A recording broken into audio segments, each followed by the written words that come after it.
ada yang mengkhawatirkan setelah FPI ini dilarang, itu tidak serta-merta mengurangi yang seperti tadi Kang Maman katakan, tindakan-tindakan intoleransi, ujaran-ujaran kebencian, tapi ini justru hanya akan membuat mereka semakin populer dan semakin militan. Saya rasa jangan takut, negara tidak boleh kalah. Justru pelarangan FPI ini menjadi momentum buat FPI untuk lalu memiliki moralitas baru dalam strategi dakwahnya. Makanya saya sering katakan bahwa kalau FPI baru dengan istilah apapun, itu adalah FPI yang akan komitmen pada Pancasila, tidak berbaiat kepada ISIS, tidak anarkis, menghormati minoritas, dan lain sebagainya. Karena sesungguhnya saya kasihan juga ada FPI dengan nilai luhur membawa usung nilai agama, tapi di bawah ada orang yang memanfaatkan FPI untuk kepentingan politiknya, ada FPI yang orang-orang yang tiba-tiba nggak tahu agama dan sebagainya, tapi dengan jubah FPI dia melakukan kekerasan dan merasa terlindungi. Makanya pesan saya cuma satu, tetap berbuat adil kepada ex-FPI. Kalau mereka ingin membentuk kembali, tentu negara menjamin konstitusi hak konstitusional mereka.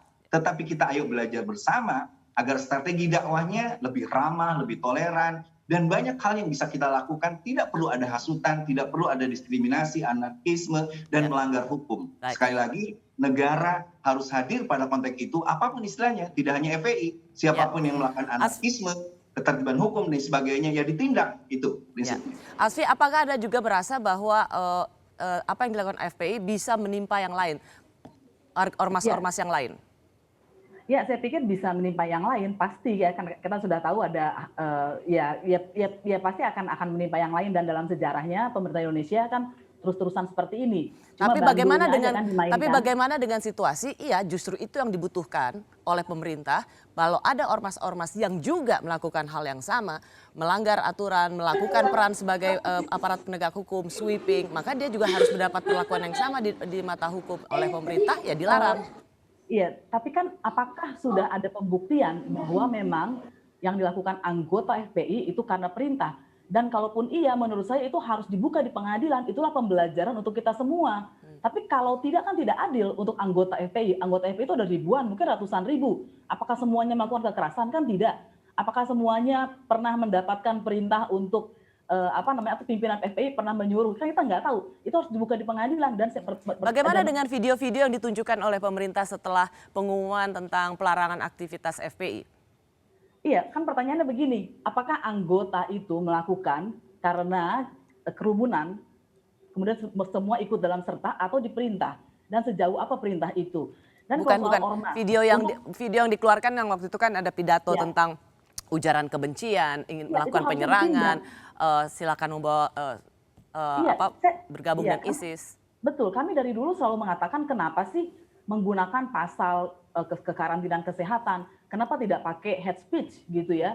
Pemerintah kan tidak berani juga. Jadi ini betul-betul sebetulnya menurut saya sih murni politik dan tidak memberikan dampak apapun, sumbangan apapun kepada masalah intoleransi yang akarnya lebih jauh daripada sekedar pidana. Ini kan ada soal ketidakadilan, kemiskinan. Jadi Anda melihat bahwa ini tidak memberikan sumbangan efektif untuk memerangi intoleransi?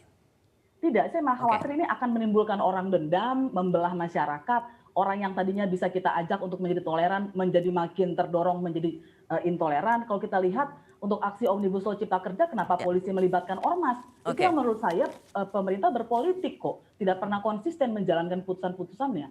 Terakhir untuk Prof. Edi, bagaimana Anda sekali lagi menjelaskan bahwa apa yang dilakukan diumumkan oleh pemerintah ini sesungguhnya untuk menjaga demokrasi, bukan untuk membungkam kebebasan berserikat?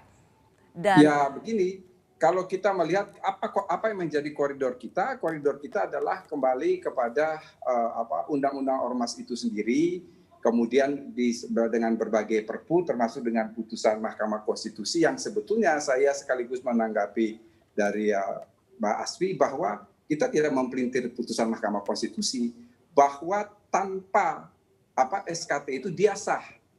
Dia boleh, tetapi ingat, dia kemudian boleh dilarang apabila segala macam aktivitas itu melanggar hukum dan lain sebagainya. Saya melihat ini bukan pengakangan terhadap demokrasi, karena pelaksanaan demokrasi itu juga kan tidak sebebas, artinya bebas itu kan ada batas-batasnya. Batas-batasnya apa? Batas-batasnya adalah persoalan, batas-batas yang disampaikan oleh hukum, etika, dan lain sebagainya.